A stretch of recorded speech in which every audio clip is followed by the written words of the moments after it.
नमस्कार. रोकटोक बरोबर स्वागत. मी डॉक्टर उदय निरगुडकर. दहीहंडीले की आता कृष्णाची आठवण येत नाही, गणेशोत्सव आला की आता आम्हाला लोकमान्य टिळक आठवत नाही. त्यांची आठवण येण्याचं खरं काही कारण उरलेलं नाही. सगळ्याच उत्सवांचा आम्ही इव्हेंट करून टाकलाय. त्यामुळे सण म्हणजे इव्हेंट कंपन्या, मीडिया आणि राजकारणी असं चित्र हल्ली समोर येतं. हल्ली प्रत्येक गोष्टीत कोर्टाला दखल द्यावी लागते, अगदी रस्त्यांच्या खड्ड्यापासून ते मुलांच्या दप्तराच्या ओझ्यापर्यंत. आणि आता तर सण कसे साजरे करावे याचं मार्गदर्शन देखील कोर्टाला करावं लागतंय. सरकारला अप्रिय निर्णय घ्यायचे नसतात आणि अप्रिय गोष्टींना समोर जायचं बळ आमच्यात नसतं, त्यामुळे ते काम कोर्टाला करावं लागतं. बरं, कोर्टानं नियम केले की ते पुन्हा आम्हालाच जाचक वाटायला लागतात. मुळात कोर्टावर असे नियम करायची वेळ का येते हेच देखील अधोगतीचं लक्षण नाहीये का? आणि ते नियम जाचक वाटतात हे आपल्या अवनतीचं लक्षण नाहीये का? आणि आम्ही माध्यम ते देखील त्याला तेवढेच जबाबदार आहोत. दिवसभर हंड्या दाखवायच्या आणि मग त्या तुम्ही पाहता म्हणून आम्ही पुन्हा दाखवायच्या, त्या आम्ही दाखवतो म्हणून तुम्ही पाहत बसायच्या. यात भक्तीचा लवलेश असतो का? हे असं तुम्ही देखील मानत नसाल किंवा आम्ही देखील नाही. जाहिरातदारांच्या या अशा हंड्यांकडे डोळा लागलेला असतो आणि या उत्सवातून करोडो रुपयाची उलाढाल होते. हे कोर्टाला कोणी समजावून का सांगितलं नाही? आणि हे उत्सव झाले नाहीत तर आकडे टाकून विजेची चोरी कशी करायची? एरवी सिनेमाच्या पडद्यावर दिसणाऱ्या अप्सरांना गल्ली बोळात नाचताना कसं पाहायचं? हे सगळं माननीय न्यायमूर्तींना कुठेतरी समजावून सांगायला नको? आता जाचक नियम आहेत म्हणून राजकारण्यांनी दहीहंडी साजरी केली नाही तर मग गावागावातल्या सुदामा पेंड्यांनी काय बरं करायचं? आणि बड्या नेत्यांनी, आमदार खासदारांनी असा काढता पाय घेतला, माना टाकल्या तर एरियातल्या पंटर लोकांनी वर्गणी कशी गोळा करायची?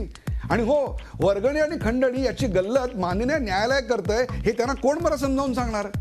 कोर्टाचे आदेश आणि सरकारच्या नियमांमुळं म्हणजे उत्सव साजरा करणं अवघड झालंय. गंमत म्हणजे ज्यांच्यावर हिंदुत्ववादी असा ठपका आहे ते या संभ्रमाच्या वेळी निराकार आहेत, निर्विकार आहेत. आणि जे नेहमी अल्पसंख्याकांच्या मतावर निवडून येतात किंवा तुष्टीकरण करतात असा ज्यांच्यावर आरोप होतो ते हिंदू सणांसाठी आक्रमक झाल्याचं दिसतंय. म्हणजे उत्सवांवरील हे निर्बंध खरोखरच जाचक आहेत का? संभ्रमावस्था दूर करण्यासाठी सरकार अपयशी ठरतंय का? आणि उत्सवांचा राजकीय खेळ होतोय का? यासारख्या असंख्य प्रश्नांचा वेध घेऊयात आजच्या खास रोकटोक कार्यक्रमात संभ्रमाचा उत्सव.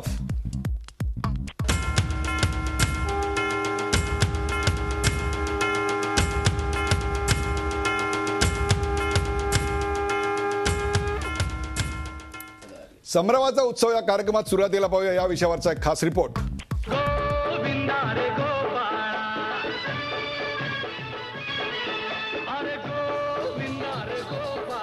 यंदा कितव्या थरावर दहीहंडी फुटणार हे सांगणं अवघड झालंय.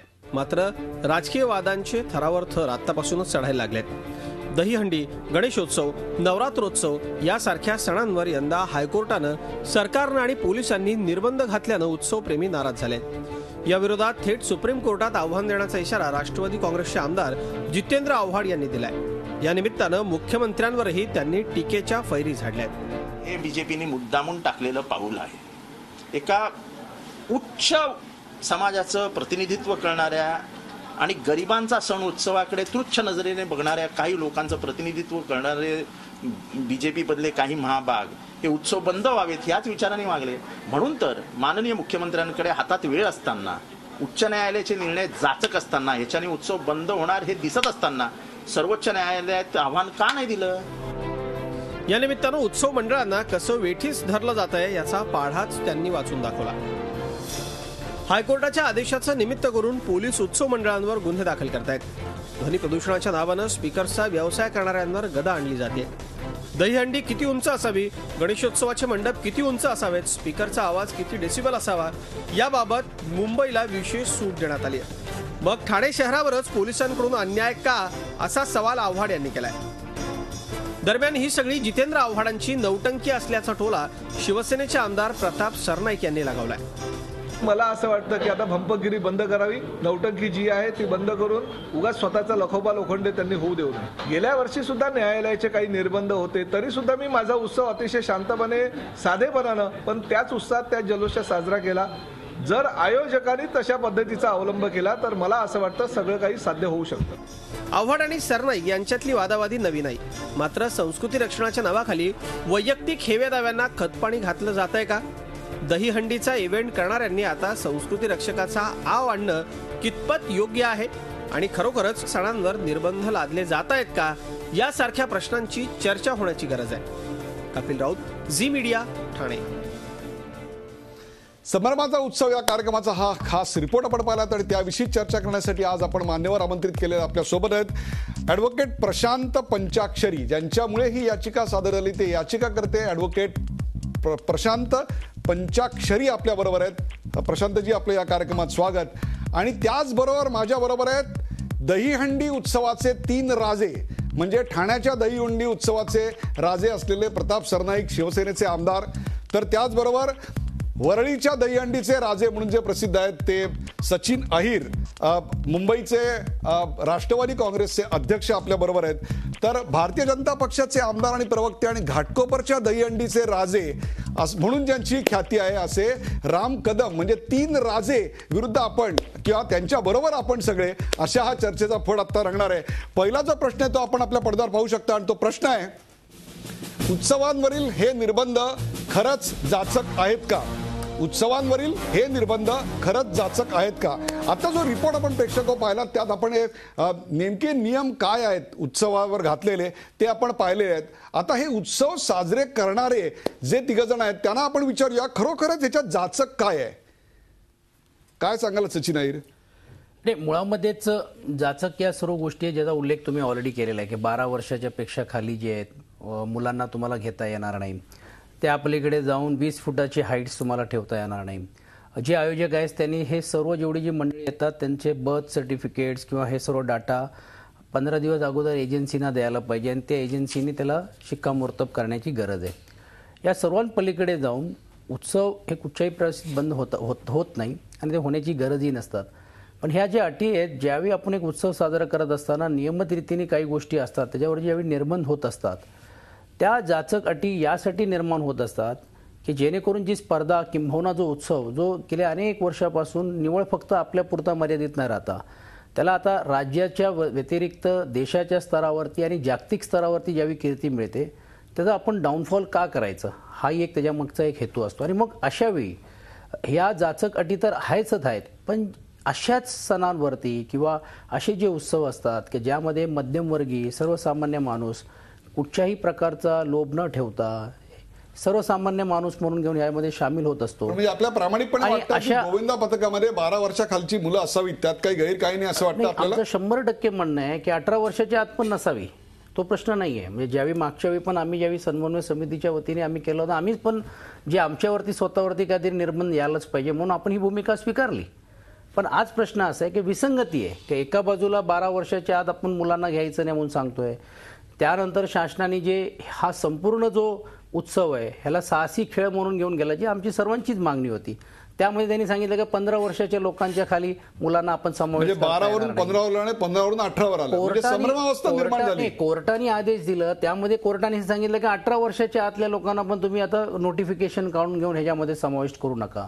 तर नेमकं 12चं आम्ही ऐकायचं, 15चं ऐकायचं, 18 ऐकायचं? प्रश्न असा आहे की जाचक हा शब्द जे तुम्ही वापरताय, आम्ही त्याला जाचक म्हणत नाही, आम्ही त्यांना म्हणतो जसे तुम्ही पहिला हेडलाईन जी घेतली, संभ्रमाचं वातावरण आहे, कन्फ्युजन आहे. तर या कन्फ्युजन मध्ये कशा प्रकारे कन्फ्युजन मागच्या वेळी नव्हतं, जेव्हा आपलं सरकार होतं, हे कन्फ्युजन जेव्हा आपलं सरकार होतं, आघाडीचं सरकार होतं, तेव्हा अशा प्रकारचं मी आता सरकार हा विषय, मी इकडे सरकार हा विषय म्हणायला तयार नाही. अर्थात तुम्ही त्याचा स्वरूप हा पक्ष जरी केला असेल देखील, पण ज्यावेळी हा गेल्या वेळी पण ही अशी अडचण आली, या सर्व ज्या अटी ज्या होत्या ह्याच्यावरती स्थगिती मिळवली ना आपण, आणि म्हणून गेल्या वर्षी उत्सव झाला. यावेळी तशी स्थगिती मिळवण्यात आली नाही, मिळवली पण आली नाही, पण त्याचा खुलासा पण होत नाही ना. सरकार म्हणून घेऊन खुलासा झाला, राम कदम अडचण आहे. तर घाटकोपरच्या दहीहंडीचे आपण राजे आहात, आपण सरकारमध्ये आहात, आपण या क्षेत्रातले मान्यवर आहात, असं असताना सुद्धा वरळीच्या राजाला अशा प्रकारचा संभ्रम का पडावा?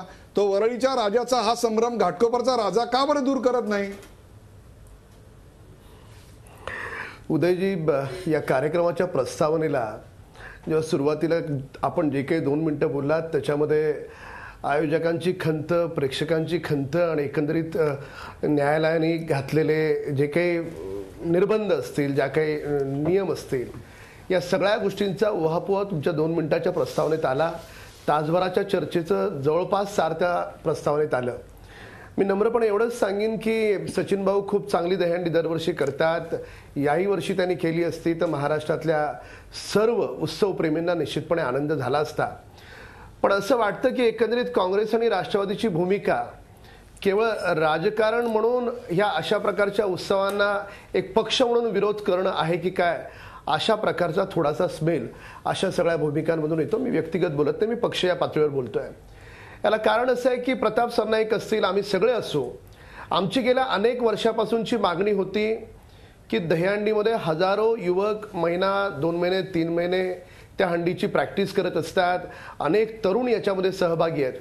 केवळ गोविंदा पथक नाही तर बघणाऱ्यांची संख्या राज्यात नव्हे, देशात नव्हे, जगभरातून लोक या खेळाकडे पाहत असतात. अहो हे सगळं मान्य आहे अशा म्हणून तर स्थितीमध्ये ज्यावेळेस राम हे सगळे कदम सत्तेमध्ये होते, राम कदम हे सगळं उदयजी, मान्य आहे म्हणून तर म्हणतो उदयजी, तुम्ही संभ्रम का नाही दूर केला. तुमच्या प्रश्नावरच येतो. संभ्रम दूर का नाही केला सांगा. मागच्या वेळी त्यांनी स्टे ऑर्डर आणली होती. संभ्रम पूर्णपणे दूर झालेला आहे उदयजी, संभ्रम पूर्णपणे दूर झालेला आहे.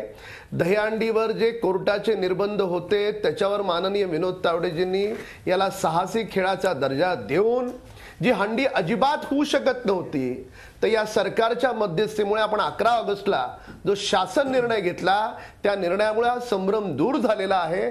कोणत्याही प्रकारचा संभ्रम नाही. याच्या पलीकडे जाऊन सांगतो, आमचे मुंबईचे भाजपचे अध्यक्ष आशिष शेलार यांनी करून दाखवलं. कारण हे बाकी राजकीय पक्षातले लोक याचा राजकीय भांडवल करूण्याचा गैरफायदा घेतील हे लक्षात घेऊन आशिष शेलारांनी ही सराव हंडी करून दाखवली बांद्र्याला, आणि त्याच्यामध्ये जवळपास 35च्या वर गोविंदा पथकांनी भाग घेतला. अतिशय व्यवस्थित पद्धतीने त्या ठिकाणी दहीहंडी पार पडली. त्याच्यामुळे कसल्याही प्रकारचे म्हणजे भारतीय जनता पक्षाने काय केलं होतं? भारतीय जनता पक्षाने दहीहंडी पूर्णपणे हायजॅक केली असं आपण जाहीर करूया का आता, आणि संभ्रम दूर झाला असं ते म्हणतात. तुम्ही मान्य करा, तुमचे मित्र आहेत ते घाटकोपरचे राजे आहेत, घाटकोपरच्या दहीहंडीचे. नाही, मुळामध्येच प्रश्न आहे. मुळामध्येच प्रश्न असा आहे की जे ते सांगतायत तुम्ही कन्फ्युजन दूर नाही केलं, कन्फ्युजन वाढवलं. करेक्ट. आणि वाढवण्याचं कारण तुम्ही आता जे सांगतायत की जे आशिष शेलारजींनी आणि जे विनोद तावडेजींनी मतदारसंघामध्ये जे करून दाखवलं म्हणतात, तर त्यांची टॅगलाईन त्यांनी खेचलेली आहे, करून दाखवलं. करून दाखवलं. हो, मला तेही विचारायचं होतं. एनिवेज प्रश्न असा आहे की ते करण्यानंतर त्यांनी 20 फुटाच्या वरती गेलेले आहेत, तर त्यांनी जाहीर करावं की आता 20 या उद्या जे परवाच्या दिवशी जी हंडी होणार आहे तुम्ही 20 फुटाच्या वरती पण करू शकता. हे त्यांनी परिपत्रक कडून जाऊन, आम्ही हेच तर म्हणतोय ना, तुम्ही साहसी खेळामध्ये एक जाहीर करा, कोर्टात आहेत.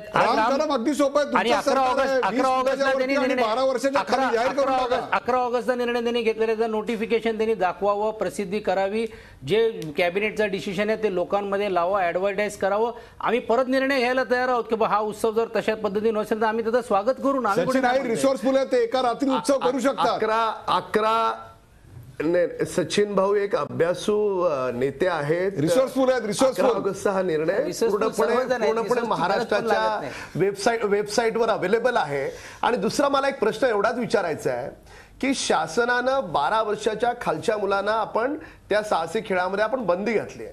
मला सांगा, दहीहंडीचा खेळ सगळ्यांनाच आवडतो, मीही आयोजक आहे, मलाही आवडतो, पण 3 वर्षाची 4 वर्षाची मुलं वरच्या थरावर चढत होती. दुसऱ्या दिवशी अपघाताचे ज्या पद्धतीचे फोटो आपण वर्तमानपत्रात पाहत होते ते कुठेतरी टळावं म्हणून शासनानं उत्सव तर झाला पाहिजे, पण तो उत्सव सुरक्षित झाला पाहिजे अशी भूमिका घेत लहान मुलांना, अगदीच जी लहान मुलं आहेत त्यांना याच्यापासून दूर ठेवण्याचा प्रयत्न केला. कोणी अमान्य करत नाही, कोणी अमान्य करत नाही. समन्वय समितीच्या ह्याच्यामध्ये पण आपण सांगितलं हे आम्हाला निर्बंध आम्ही स्वतः लावून घेतलेले आहेत, त्याच्याबद्दल कोणाचा वाद नाही.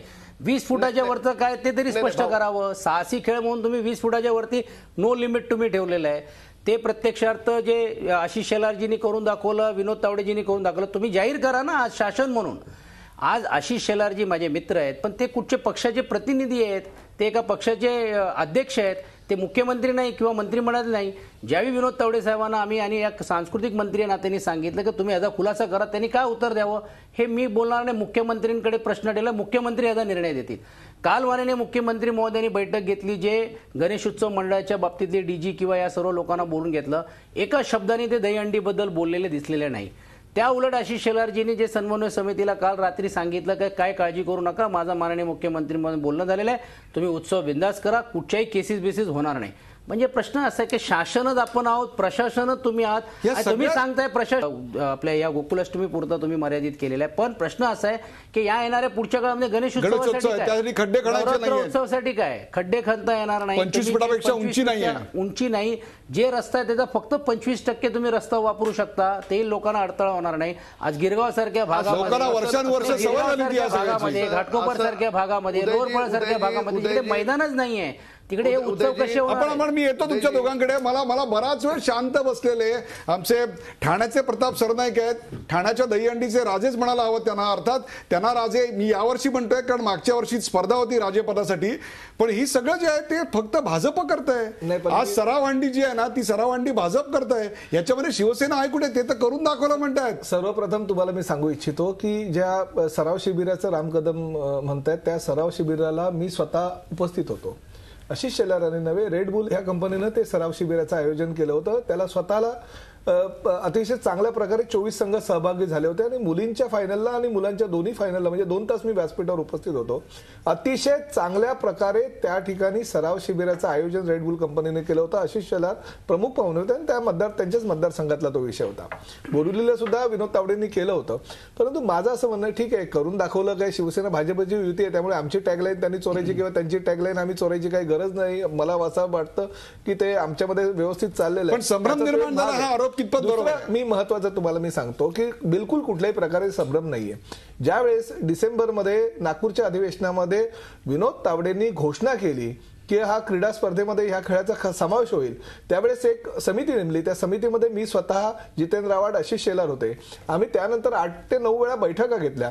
त्या एकाही बैठकीला जितेंद्र आव्हाड आले नाही. आम्ही नियमावली बनवली आणि नियमावली पूर्ण ग्रामपंचायत पासून ते तालुका लेवल पासून जिल्हास्तरीय आम्ही निर्माण केली आणि अतिशय चांगल्या प्रकारे ती क्रीडा खात्याच्या सगळ्या अधिकाऱ्यांना, सगळ्या समीक्षकांना सोबत घेऊन आम्ही ती समितीच्या माध्यमातून ती नियमावली बनवलेली असताना त्या ठिकाणी मात्र कोणी उपस्थित झालं नाही. सचिन अहिर एक चांगले वरळीत म्हणजे ज्या भागातून खऱ्या अर्थानं सगळे गोविंदा निर्माण झाले त्या भागाचा तुमचा आक्षेप फक्त राष्ट्रवादीच्या एकाच नेत्यावर नाहीये ना? नाही, आक्षेप म्हणजे नौटंकी करणाऱ्या नेत्यांबद्दल माझा आक्षेप आहे. सचिन भाऊ नौटंकी आयुष्यामध्ये ते कधी करू शकत नाही आणि केलेली नाहीये.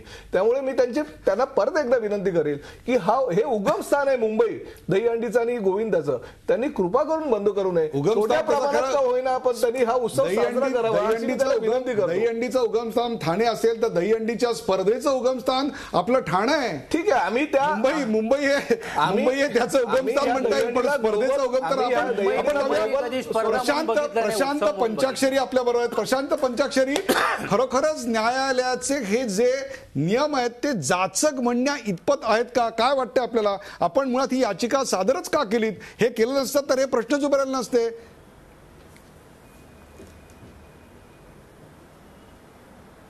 हां, सर्वप्रथम मी डॉक्टर उदयजी, आपण जे प्रस्तावनेमध्ये म्हटलं ना त्याच मुद्द्याला धरून मी ठाणे न्यायालयात 1998 साली पहिल्यांदा दावा दाखल केला.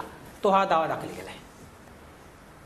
1998 साली हा दावा दाखल केला आणि त्याचा निकाल 21/12/2005 ला लागला. ठाणे न्यायालयाचा निकाल असा आहे की 12 महिने 24 तास सर्व रस्ते, सर्व फुटपाथ हे मोकळे पाहिजे, त्याच्यावर कुठल्याही प्रकारचं सार्वजनिक उपद्रव किंवा पब्लिक न्यूसन्स असता कामा नये अशी फायनल ऑर्डर आहे. आता गमतीचा भाग असा आहे की ही ऑर्डर कलेक्टरच्या विरुद्ध, ठाणे महानगरपालिकेच्या विरुद्ध, पोलीस कमिशनरच्या विरुद्ध आणि MSCBच्या विरुद्ध असताना सुद्धा वेळोवेळी पत्रव्यवहार, नोटिसा देऊन सुद्धा आजपर्यंत या सर्व लोकांनी या ऑर्डरला केराची टोपली दाखवली. आणि म्हणून न्यायालयात असतो डॉक्टर महेश बडेकरांनी हायकोर्टामध्ये ज्यावेळेला त्यांची याचिका दाखल केली त्या याचिकेमध्ये याच निकालाचा संदर्भ येतो. आता प्रश्न असा आहे की हे सर्व का, हे कुठल्या लेवलला चाललंय? सर्व राजकीय पक्ष ज्या पद्धतीत हे उत्सव साजरे करतात त्याला खऱ्या अर्थाने आपण उत्सव म्हणायचे का? माझं मत स्पष्ट आहे की हा उत्सव नसून हा अत्यंत दांडगाईचा धांगडधिंगा आहे आणि हे मस्तीखोर राजकारणी लोकांनी या सर्व शहराची विल्हेवाट लावली. ऑब्जेक्शन आहे, तुम्ही मस्तीखोर वगैरे कृपा करून मीडियाच्या समोर आपण मी तुम्हाला बोलायची संधी देतो. तुम्हाला बोलायची, तुम्हाला त्यांचं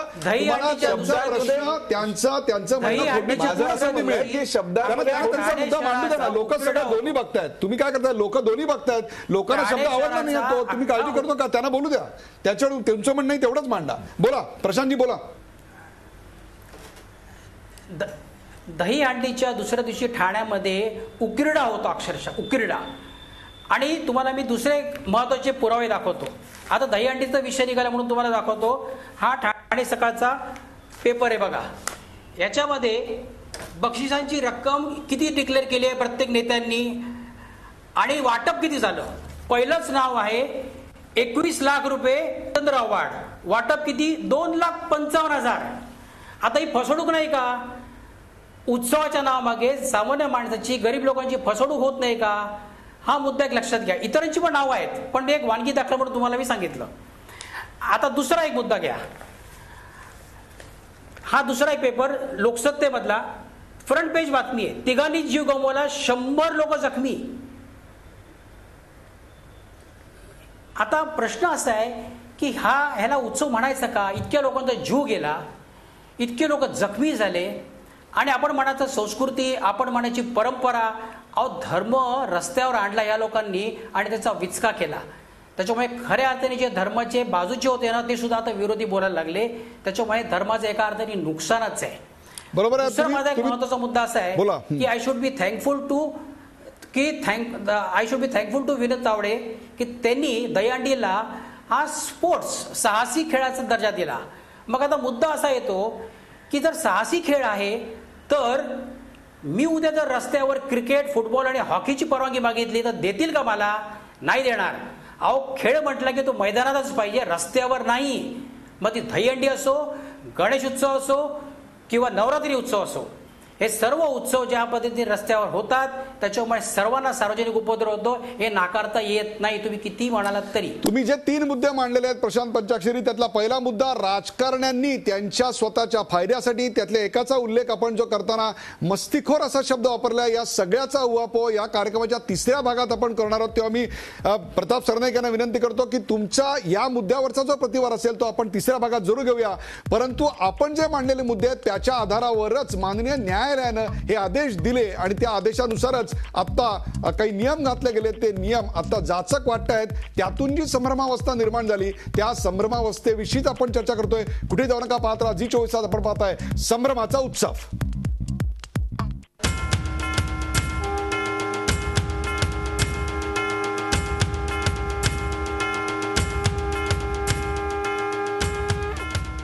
संभ्रमाचा उत्सव या विषयावरची चर्चा गरमागरम अत्यंत रंगलेली. आपल्यासोबत प्रताप सरनाईक, प्रशांत पंचाक्षरी, सचिन अहिर आणि राम कदम आहेत.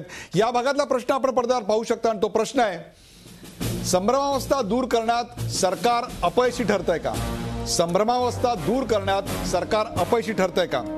सचिन अहिर यांनी आता थेटपणे सांगितलं की वयाची अट 12 आहे, 15 आहे का 18 आहे ते माहिती नाही. त्याचबरोबर मागच्या वर्षी सरकारनं स्टे उठवण्याकरता खास प्रयत्न केले होते आणि तो स्टे आल्यानंतर हा उत्सव साजरा करण्यात आला. परंतु यावेळेला मात्र सरकारनं योग्य वेळी पावलं उचलली नाहीत. त्याच्यामुळे हे सगळं झालेलं आहे. काय सांगाल राम कदम, आपल्या सरकारनं कोणतीच पावलं उचलली नाहीत? नाही, हा सचिन भाऊंचा आरोप हा पूर्णपणे राजकीय अभिनिवेश लक्षात ठेवून केला गेलेला आरोप आहे. उलट पक्षी सचिन भाऊंना हे पक्ष म्हणून मान्य करावं लागेल की या बाबतीमध्ये जो उत्सव पूर्णपणे कोर्टाच्या निर्बंधामुळे होऊच शकला नसता, त्या बाबतीमध्ये या सरकारनं सकारात्मक पाऊल उचलून याला अनेक वर्षापासूनची सगळ्यांचीच आमची मागणी होती, याला खेळाचा दर्जा द्या, खेळाचा दर्जा द्या. तो तुमच्या शेजारी प्रताप सरनाईक बसले, त्यांनीच केली होती मागणी. ते होते, मी होतो, आम्ही सगळेच लोक होते. दुर्दैवानं आधीच्या सरकारनं या खेळाची मान्यता दिली नाही. ती मान्यता सुद्धा देण्याचं काम हे आमच्या सरकारनं केलेलं आहे. आणि या सरकारनं खेळाची मान्यता दिली, साहसी खेळ म्हणून ह्याला गणलं गेलं. तर त्याच्यामुळे आता आज उद्या जी दहीहंडी साजरी होईल तर त्या मान्यता दिल्यामुळेच ती होणार आहे. पण ती मान्यता देत असताना मगाशी तुम्हाला सांगितलं रामजी, हे मी म्हणतोय असं नाही. समन्वय समिती ही काय माझी निर्मिती केली नाही. त्या समन्वय समितीमध्ये प्रताप आहेत, आपण आहात, आपण सर्वजण होतो. सर्व आपण ट्रस्ट तयार केलं सर्व. ती समन्वय समिती कुठच्या पक्षाच्या विचाराने नाही. ती समन्वय समिती आरोप करतायत ना, गेल्या कालपासून परवापासून ते सांगतायत. त्यांनी मुख्यमंत्री महोदयांना 72 तासाचा अल्टिमेट दिलं, त्यांनी काय रिस्पॉन्स दिला नाही. 48 तासाचं दिलं. आपण म्हणताय साहसी खेळामध्ये स्वागत करायला सांगितलं. ज्यावेळी मी प्रताप आपण सर्वजण होतो, पद्माकर वळवी साहेबांकडे मीटिंग घेतली, सर्व झालं. आता जे निर्णय घेतला आम्ही त्याचं स्वागत केलं. माझे मित्र विनोद तावडेंनी घेतलं निर्णय, त्याचा आम्ही कुठेही असं सांगितलं की नाही चुकीचं आहे. प्रश्न असा आहे, तुम्ही आम्हाला सुस्पष्ट सांगा, शासन म्हणून GR किंवा सर्क्युलर काढून साहसी खेळ आता हे झालेले आहेत. हे साहसी खेळ एक मिनिट साहसी खेळ झालेला आहे. परवाच्या दिवशी गोकुलाष्टमीला करू शकता. बाकी जे काही नियम आहेत किंवा जे कोर्टाने निर्माण झाले ह्याचा आणि ह्याचा काही संबंध नाही असं त्यांनी स्पष्ट करावं. एका बाजूला ज्यावेळी आपण सांगतो मी तुमच्याकडे येतो. पहिले प्रताप नाईक, 20 फुटाचा आता निर्बंध आलेला असल्यामुळे गिनीज बुक मधला तुमचा जो रेकॉर्ड आहे तो रेकॉर्ड आता कोणी तोडू शकणार नाही. मी तुम्हाला एक प्रश्न विचारतो सचिन भाऊ, 9 थर 10 थर आणि 8 थर म्हणजे दहीहंडीचा उत्सव आहे का? अजिबात नाही. दहीहंडीचा उत्सव लोकांना ठीक आहे, 4 थर 5 थर 6 थर लावून सुद्धा दहीहंडीचा उत्सव साजरा केला जातो. सराव शिबिर झालं, त्याच्यामध्ये 4 5 6 थर लागले गेले. मला असं वाटतं नाही, ही आपली महाराष्ट्राची संस्कृती आहे, परंपरा आहे, त्याचं जतन तुम्ही आम्ही सगळ्यांनी करायचं असतं. प्रतापजी तुमची भाषा इतकी मस्त आहे, हीच भाषा गिनीज बुक ऑफ वर्ल्ड रेकॉर्डच्या त्यावेळेस कोर्टाचे निर्बंध नव्हते. कोर्टाचे निर्बंध नव्हते. गेल्या वर्षी सुद्धा कोर्टाचे निर्बंध आले आणि कोर्टाचे निर्बंध आल्यानंतर साधेपणानं ती दहीहंडी साजरी केली. तोच जल्लोष होता. 239 मंडळांनी त्या ठिकाणी सहभागी झाले होते. आणि मला असं वाटतं की कुठेतरी आम्ही सुद्धा त्या पंचाक्षऱ्यांनी सांगितलं मगाशी की वृत्तपत्राच्या पहिल्या पानावर जेव्हा दुसऱ्या दिवशी फोटो यायचे, एवढे गोविंदा मृत्युमुखी पडले, एवढे जायबंदी झाले, शेवटी लोकप्रतिनिधी म्हणून आमची सुद्धा नैतिक जबाबदारी आहे की ना काही. मला असं वाटतं कशाला थरांच्या स्पर्धा घ्यायच्या. वर्ल्ड रेकॉर्ड प्रताप सरनाईकचा होऊ द्या किंवा सचिन अहिरचा होऊ द्या किंवा राम कदमचा होऊ द्या, वर्ल्ड रेकॉर्ड आता झालेत ना. आता असे वर्ल्ड रेकॉर्ड गेला. मला तर पुढे जाऊन अजून सांगायचंय की जर प्रो कुस्ती होऊ शकते, प्रो कबड्डी होऊ शकते, तर प्रो गोविंदा करण्यासाठी आपण सगळे एकत्र येऊया आणि अशा पद्धतीनं आपला जो गोविंदाचा उत्सव आहे आपण घेऊन जाऊ. या बाबतीत स्टे उठवण्यामध्ये राम कदम सरकार उदासीन आहे का? स्टे उठवायची गरज नाही. स्टे उठवायचीच गरज नाही. काय उठवायची स्पर्धा, थरांची स्पर्धा नको. काय जायबंदी आणि मृत्युमुखी पाडायची चांगली गोष्ट आहे. मग असं असेल तर मग तुम्ही एक ते निकष साहसी जे खेळाचे निकष आणि त्या निकषाप्रमाणे स्पर्धा होऊ शकतात ना. गेल्या वर्षी मला आठवत आहे निरगुडकर साहेब, गेल्या वर्षी मी साधेपणानं साजरा केला होता उत्सव. तुमच्या ह्याच चॅनलवर, मी दुसऱ्या चॅनलवर होतो, मी अंधेरी पासून पूर्ण इथपर्यंत तुमच्या चॅनलवर माझ्या गाडीमध्ये इन कॅमेरा तुम्हाला मुलाखत दिली आणि रोकटोक मध्येच. आणि तुम्ही सगळ्यांनी माझं कौतुक केलं होतं की साधेपणानं दहीहंडी साजरी करत असताना 4 5 6 थर लावून सुद्धा तुम्ही तोच उत्सव धूमधडाक्यात साजरा केला. तुम्ही अभिनंदन केलं होतं. आपण प्रशांत पंचाक्षरी यांच्याकडे जाऊ. त्यांच्यामुळे हा अशा प्रकारचे नियम आले. खरोखरच माननीय न्यायालयाचे नियम पाळून अशा प्रकारे उत्सव, सार्वजनिक उत्सव साजरे करता येत नाहीत का? काय मत आहे आपलं? काय वाटतं आपल्याला प्रशांतजी? नाही, माझं असं स्पष्ट मत आहे की ही न्यायालयात जाण्याची वेळ येते हेच दुर्दैव आहे. करेक्ट. ही वेळ का आली ह्याचा कोणीही विचार करत नाही. सर्व राजकारणी लोकांनी आत्मपरीक्षण करण्याची गरज आहे की सामान्य माणसाला तुम्ही कोर्टामध्ये का कंपेल करता जायला, ही वेळ का येते ह्याचा तुम्ही थोडा विचार करा. प्रताप सरनाईक ज्या दिवसापासून जितेंद्र आव्हाडांच्या संगतीमधून बाहेर पडले त्यांच्यामध्ये खूप पॉझिटिव्ह बदल मी बघतोय. ते आता खूप छान छान कामं करतायत. मुद्दा असा आहे की त्यांनी आत्ताचा जो काही पुढचा जो काही त्यांचा कार्यक्रम सांगितला तो अत्यंत स्वागत आहे आणि मी त्याचं खरोखरच मनापासून कौतुक करतो आणि त्यांचे आभार मानतो.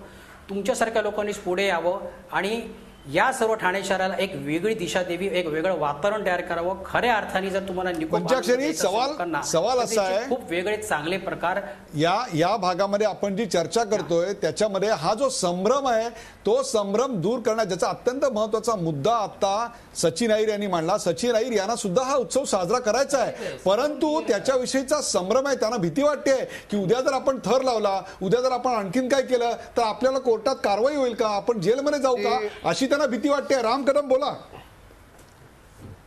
उदयजी, कोणताही संभ्रम नाही. दरवर्षी जशी दहीहंडी होत होती, दरवर्षी जसे गणेशोत्सव होत होते तसेच थाटामाटात अतिशय पूर्वीसारखेच होणार आहेत. फक्त त्याच्यामध्ये आपण जीवितहानी होऊ नये अशा प्रकारची आपण काळजी घेतलेली आहे. जसं मगाशी आपण गणेशोत्सवाची चर्चा करत होतो त्याही संदर्भामध्ये मुंबई महानगरपालिकेने पॉलिसी हायकोर्टाला सबमिट केली, जी त्यांनी मान्य केली. त्याच्यामध्ये रहदारीला सुद्धा त्रास होणार नाही, लोकांना फुटपाथवरून चालताना त्रास होणार नाही, असा सर्वत्र सुवर्ण मध्य गाठण्याचा प्रयत्न या सरकारनं केलेला आहे. फक्त काय झालंय की प्रत्येक गोष्टीवर राजकारण म्हणून काहीतरी कॉमेंट द्यायची आणि त्याला कशा पद्धतीने या सरकारवर टीका करता येईल याच्यासाठी व्यासपीठ करायचं.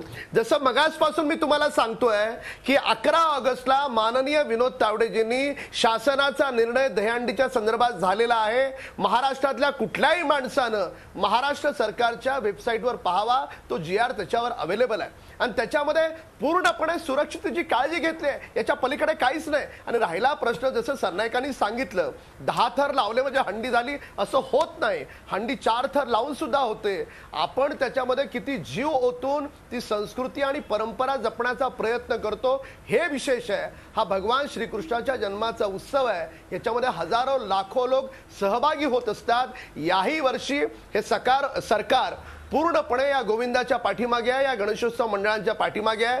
पूर्वीसारखंच या वर्षी देखील होणार आहे. कुठलाही संभ्रम नाही. संभ्रम जर असेल तो काँग्रेस आणि राष्ट्रवादी पक्षांच्या नेत्यांमध्ये. मग असं का होतं? नाही, पोलीस स्टेशनवाले बोलून घेऊन मग काय हे मंडळाच्या लोकांना त्रास देत आहेत का? नवी मुंबईमध्ये तिकडे सांगितलं का तुम्हाला 8 वाजेपर्यंतच तुम्हाला करावं लागेल. पोलीस यंत्रणा तुम्ही सांगितलं गणेश उत्सवाच्या बद्दल काल मुख्यमंत्री महोदयांनी एकही शब्द केला नाही. आपण जे आम्ही पोलीस खात्याशी विचारलं, ठाण्यामध्ये इकडे विचारलं, पोलीस खात्याने विचारलं, पोलीस खात्या सांगतात आम्हाला कुठच्याही प्रकारे सबमिट केलेला आहे किंवा कुठल्याही प्रकारचा आम्हाला सर्क्युलर नाही. माझं एवढंच म्हणणं आहे प्रतापजी, जसं सांगितलं कोणाचंही दुमत नाही, हा उत्सव व्हायला पाहिजे. हे जे म्हणतायत राम कदम किंवा प्रताप हे सर्वांना माहिती आहे. आमच्या इकडे पण आम्ही उत्सव म्हणून करतो 4 थर 5 थर, आम्ही स्पर्धा म्हणून करत नाही. 7 थर लावा 8 थर लावा, आमचं म्हणणं नाही, आमचं हे नाही. आमचं म्हणणं आहे, मी म्हणतो म्हणून नाही, दहीहंडीची जी समन्वय समिती जी आहेत आणि गणेशोत्सवची समन्वय समिती ही काय आमची समिती नाही. त्यांचाच आरोप असा आहे की सरकारने पुढे एक पाऊल येऊन ह्याचा सर्व आम्हाला खुलासा करावा. कायदे GR जाऊन तुम्ही बघावं. ऑलरेडी वेबसाईट मध्ये 11 ऑगस्ट साहसी खेळायचं आहे. एका बाजूला ते सांगतात साहसी खेळाला मान्यता सांगताय, दुसऱ्या बाजूला सांगताय या उत्सवाचा रामकदम बोला ना. मला एक गोष्ट महाराष्ट्रातल्या गोविंद आम्ही जेवढे आयोजक म्हणजे सचिन भाऊ महाराष्ट्र सरकारनं GR काढलेला आहे, शासन निर्णय झालेला आहे. अहो साहसी खेळ बद्दल झालाय, पण तुम्ही उत्सवामध्ये हायकोर्टाचे निर्बंध कुठचेच नाही. साहसी खेळाप्रमाणेच उत्सव साजरा करायचा असं तरी सांगा ना. असं तुम्ही सांगताय का? शासनाचे एक गोष्ट मी तुम्हाला सांगतो, या ठिकाणी जे काही आम्ही आयोजक आहोत त्या आयोजकांवर, प्रत्येक आयोजकांवर मला सचिन भाऊनी सुद्धा सांगावं, सर्व आयोजकांवर रात्री 10 नंतर कार्यक्रम चालू ठेवला किंवा आवाजाची मर्यादा ओलांडली, हे सर्व गुन्हे दाखल आहेत. म्हणजे एकनाथ शिंदे आहेत, राजन विचारे आहेत, सचिन भाऊ वाहीर आहेत, बाळा नांदगावकर आहे, प्रताप सरनाईक, राम कदम आहे.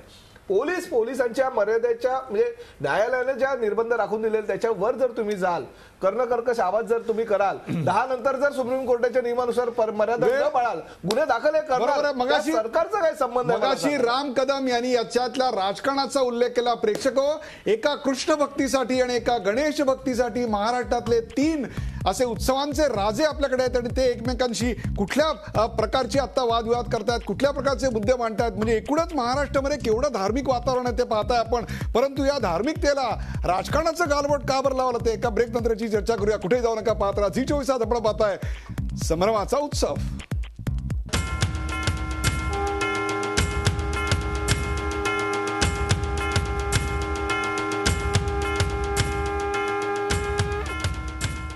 संभ्रमाचा उत्सव या विषयावर आपण चर्चा करतो. आणि या भागातला सर्वात महत्वाचा प्रश्न, ज्याचा उल्लेख मगाशी प्रताप पंचाक्षरींनी केला होता आणि ज्याच्यावर प्रताप सरनाईक यांना उत्तर त्याच्यावर तो आपण पडद्यावर पाहू शकता, तो म्हणजे उत्सवांचा राजकीय खेळ होतोय का?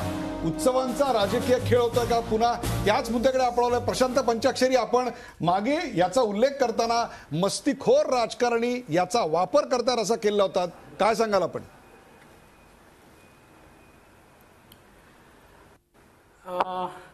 कसं आहे, मी या सगळ्या गोष्टीला ना आय विटनेस आहे, मीच नाही पण हजारो ठाणेकर या सगळ्या गोष्टीला साक्षी आहेत. ज्या पद्धतीने आणि ज्या लेवलला दहीहंडी असो, नवरात्रोत्सव असो किंवा गणपती उत्सव असो हा साजरा होतो, तो इतक्या विकृत स्वरूपात होतो की ते न बोलेलंच बरं. मी तुम्हाला एक फार महत्त्वाचा मुद्दा या निमित्ताने मांडू इच्छितो. ठाणे जिल्ह्यामध्ये ज्यावेळेला मी 1998 साली हा दावा दाखल केला, त्यावेळेला मी एक महत्त्वाचा मुद्दा सिद्ध केला इकडे. तो म्हणजे असा की नवरात्री उत्सवामध्ये संध्याकाळी 6च्या नंतर जांभई नाक्यापासून सिव्हिल हॉस्पिटल जाणारा रस्ता कम्प्लिटली टोटली बंद असतो मध्यरात्रीपर्यंत. परिस्थिती अशी आहे की समजा जर ठाणे स्टेशनला बॉम्बस्फोट झाला किंवा गाडी डिरेल झाली आणि अशा वेळेला जर सिव्हिल हॉस्पिटलला लोकांना ॲडमिट करायचं आहे तर तो रस्ता बंद असल्यामुळे महानगरपालिकेने कोर्टापुढे मान्य केलं की त्यांच्याकडे ऑल्टरनेटिव्ह डिझास्टर मॅनेजमेंट प्लॅन नाही. आता तुम्ही विचार करा, सिव्हिल हॉस्पिटलचा रस्ता कसा बंद होऊ शकतो.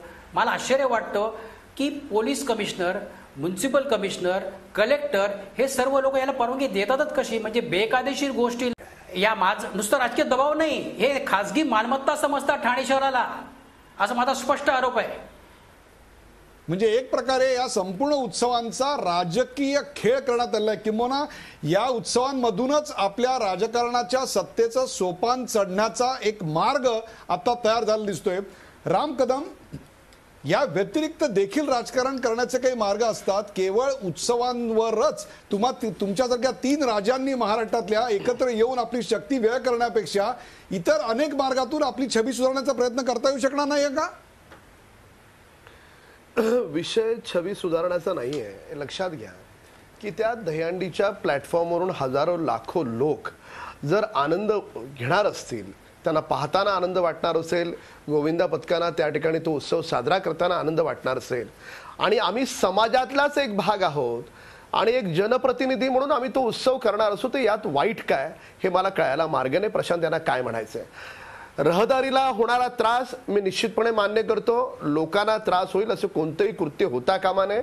जे कोणी राजकारणी करत असतील त्या बाबतीमध्ये मी प्रशांत यांच्या मताशी सहमत आहे. पण मात्र अगदी सरसकट सगळ्यांना म्हणणं मस्तीखोर, मला असं वाटतं ही खऱ्या अर्थानं प्रशांत पंचाक्षरी यांचीच मस्ती आहे. आजही या राजकीय पटलावर अनेक चांगले राजकारणी आहेत. आपल्याला माहीत नसतील तर कधी या घाटकोपरला, कधी या महाराष्ट्राच्या काही भागात फिरा, तुम्हाला कळेल की राजकारणी सगळे मस्तीखोर नाही आहेत. त्याच्यामुळे तो शब्द तुम्हाला माघारी घ्यावा लागेल. दुसरा एक महत्त्वाचा मुद्दा या निमित्तानं हा राहतो की जसं माझ्याकडे हंडी होते, प्रतापकडे होते, सचिन भाऊकडे होते, आम्ही सगळे राजकारणी त्या प्लॅटफॉर्मवरून कुठला ना कुठला सामाजिक संदेश देण्याचा प्रयत्न करतो. म्हणजे मागच्या वर्षी मी पूर्ण महाराष्ट्राला आवाहन केलं की मृत्यूनंतर तुम्ही नेत्रदान करा. आपल्या महाराष्ट्रामध्ये अनेक आंधळ्या व्यक्ती आहेत, अंध व्यक्ती आहेत, त्यांना डोळे मिळत नाहीत. काय चुकीचं केलं? या वर्षी मी आवाहन करतोय की दुष्काळग्रस्त शेतकऱ्यांना मदत करा. काय चुकीचं करतोय? याच्यामध्ये कुठला चिल्लरपणा? नाही, याच्यामध्ये असा सामाजिक संदेश द्यायची संधी आपण का गमावतोय? आपल्या उत्सवाची तयारी जोरदार चालू आहे असं आपण जाहीर मुळामध्ये हे बघा, दरवर्षीच्या उत्सवामध्ये मी कोणता ना कोणता सामाजिक संदेश घेऊन उत्सवामध्ये या वर्षी मी 1 लाख लोकांना ऐका उदयजी, या वर्षी मी 1 लाख भाविकांना कुंभमेळ्याला घेऊन चाललोय. याही वर्षी माझा उत्सव होतोय. तुमची दहीहंडी साजरी होणार आहे का? दरवर्षीप्रमाणे कोटी कोटीची त्यात बक्षिसं आहेत का? दरवर्षी जो जल्लोष असतो, ज्या प्रकारचं वातावरण असतं, ज्या प्रकारचा त्याचा इव्हेंट केला जातो, हे सगळं यावर्षी सामाजिक संदेश ज्याच्याकरता तुम्ही हे सगळं करत असता, तो सामाजिक संदेश यावर्षी नाहीये का? एवढाच फक्त प्रश्न आहे. जितेंद्र आव्हाडांनी तर स्पष्टपणे सांगितलं की दुष्काळ आहे म्हणून हे करत नाही. आणि दुष्काळासाठी उदयजी, प्रत्येकाच्या आनंदाच्या कल्पना वेगवेगळ्या असतात. माझी दरवर्षी दहीहंडी त्या ठिकाणी साजरी होणार आहे. यावर्षी मी माझ्या घाटकोपरच्या 1 लाख भाविकांना कुंभमेळ्याच्या यात्रेसाठी घेऊन चाललोय. पण त्यासोबत दहीहंडी आम्ही पारंपरिक पद्धतीनं दहीहंडी आम्ही पारंपरिक पद्धतीनं संस्कृती आणि परंपरा जतत मागच्या वर्षी सारखीच साजरी करतो. त्याच्यामध्ये कुठेही काही नाहीये. विषय हा असा आहे की कोणताही संभ्रम नाही, कोणताही संभ्रम नाही. सरकारनं पूर्णपणे स्पष्ट केलंय गणेशोत्सव सुद्धा तसाच साजरा होणार आहे. फक्त राजकीय पक्ष संभ्रम निर्माण देखील अशा प्रकारचा पारंपरिक सोहळा का बरं करत नाही? 100% आम्ही करू. म्हणूनच मी राम कदम यांना सांगू इच्छितो की उद्या मुख्यमंत्री दुष्काळ दौऱ्यावरून आल्यानंतर त्यांनी प्रेस कॉन्फरन्स घ्यावी, त्यांनी जाहीर करावी की कुठच्याही प्रकारचा उल्लंघन कोर्टाचा आणि ह्याचा काही संबंध येणार नाही. साहसी खेळाप्रमाणे तुम्ही हे जसं गेल्या वर्षी केलं, जसं तुम्ही असं तर त्यांनी सांगितलं गेल्या वर्षीप्रमाणे याही वर्षी तुम्ही उत्सव करा, हे त्यांनी जाहीर करावे. काही कोर्ट केस आले किंवा काय आले, कुठच्याही मंडळावरती केसेस होणार नाही. काय झाली तर आम्ही स्वतः मुख्यमंत्र्यावरती मला हे इतकं अंगावर घेईन. प्रेक्षक बरोबर आहे, एवढा असा प्रेक्षक जर असेल तर खुलासा होऊ द्या ना, काही हरकत नाही. हे इतकं इंटरेस्टिंग आहे आता इक्वेशन इथे नाही, झालेलं. नाही. म्हणजे बघा, उदयजी, राम कदम लहान बोलायला मुलांना मिळणार आहे. राम कदम तुम्हाला बोलायला मिळणार, परंतु हे आता इतकं इंटरेस्टिंग चाललंय इकडे की हिंदू उत्सवांच्या बाबतीत आक्रमक असणारे आता निर्विकार आहेत असा त्यांच्यावर आरोप होतोय. तर हिंदू उत्सवाच्या बाबतीत निर्विकार नसणारे किंबहुना अल्पसंख्याकांच्या मतावर निवडून येतो असा ज्यांच्यावर आरोप होत आहेत ते आता हिंदू उत्सवांच्या सणासाठी कोर्टात जात आहेत. काय अफलातून परिस्थिती महाराष्ट्रात निर्माण झाली आहे बघा. कारण असं आहे, गेली 15 वर्ष समाजातले आहोत ना, गेली अनेक वर्षापासून आम्ही करत आलेलो आहोत. 15 वर्ष सत्तेमध्ये असताना त्यांना दुसरं काही कारण नव्हतं. आता सत्तेच्या बाहेर आहे. शिवसेना भारतीय जनता पक्षाचं सरकार आल्याने काहीतरी कुरापती उचलून काढायच्या म्हणून या ठिकाणी असं चाललेलं आहे. माझं स्पष्टपणे मत आहे म्हणजे राजकीय खेळ झालाय, हे राजकारण होत आहे, राजकीय खेळ झालाय, राजकारण ह्यात होत आहे. परंतु राजकारण जरी झालं तरी आपली स्वतःची शेवटी सामाजिक बांधिलकी आहे. गेल्या अनेक वर्षापासून महाराष्ट्राची संस्कृती आणि परंपरा जपण्याचं काम तुम्ही आम्ही सगळे करतोय. मला असं वाटतं की मोठ्या म्हणजे मी मगाशीच म्हणालो उंच उंच थरथराट, अनेक गोविंदांचे मृत्यू, अनेक गोविंद जखमी, छोटे छोटे गोविंद 9व्या आणि 10व्या थरावर चढणं, आम्ही सुद्धा चुका केल्या, आम्ही मान्य करतो. पूर्वी आम्ही चुका केल्या असेल, परंतु आता काही निर्बंध आलेले आहेत. आता कुठलं तरी धोरण ठरलेलं आहे. जर त्या धोरणानुसार त्या निर्बंधानुसार तुम्ही जर उत्सव साजरे केले तर सगळी लोक सुद्धा जनता सुद्धा तुम्हाला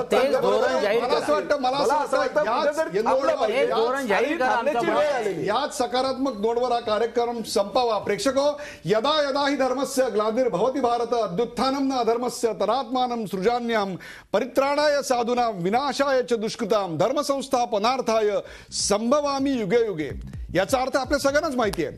जेव्हा जेव्हा अधर्म वाढतो तेव्हा तेव्हा मी जन्म घेईन असं भगवान श्रीकृष्णांनी भगवद्गीतेमध्ये सांगून ठेवलेलं आहे. पण आता कलियुगात भगवान श्रीकृष्णही नाहीत, त्यामुळे त्याचा अर्थ थोडासा बदलावा लागला आम्हाला. जेव्हा धर्माला ग्लानी येते म्हणजे असे उत्सव वगैरे साजरे करता येत नाहीत तेव्हा कृष्ण नाही तर कोर्टाला यावं लागतं आणि काय बरोबर काय चूक याचा निवाडा करावा लागतो. आणि कलियुगातले कृष्ण मात्र गल्लीबोळात दहीहंडीसाठी कृष्णमाया गोळा करताना दिसतात. त्यासाठी त्यांच्यात आपोआप कृष्ण ऊर्जा येते. त्यांची कृष्णकृत्य झाकण्यासाठी ही नामी संधी असते आणि या दहीहंडीच्या थरावरून मग राजकीय सत्तेचं सोपान देखील चढता येतं. नगरसेवक, आमदार, खासदार, मंत्री अशा हंड्या फोडत जातात आणि बिचारे सामान्य लोक मात्र भक्तिभावानं भाबडेपणानं या उत्सवाकडे धर्म, परंपरा, संस्कृती म्हणून पाहत राहतात. त्यांच्या या भाबडेपणातूनच मग गल्लीबोळात नवसाला पावणारे राजे तयार होतात आणि यांच्या मूर्तीवर आपण पायावर भक्तिभावानं डोकं ठेवतो.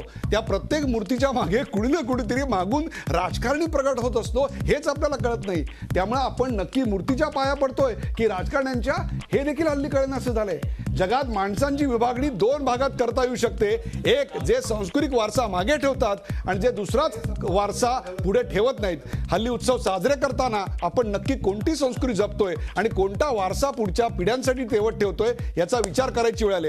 परंतु या कार्यक्रमाचा शेवट मात्र कोर्टाचा जो काही नियम आहे तो पाळून आम्हाला हा उत्सव साजरा करण्यात रस आहे असं प्रताप सरनाईकांनी सांगितला. तिथेच हे सगळे संभ्रम दूर झाले. तोच आदर्श सगळेजण ठेवतील अशी इच्छा आणि अपेक्षा व्यक्त करूया. या कार्यक्रमात सहभागी झाल्याबद्दल सर्व मान्यवरांचे आभार. ताज्या बातम्यांसाठी पाहत रहा झी 24 तास. रहा एक पाऊल पुढे.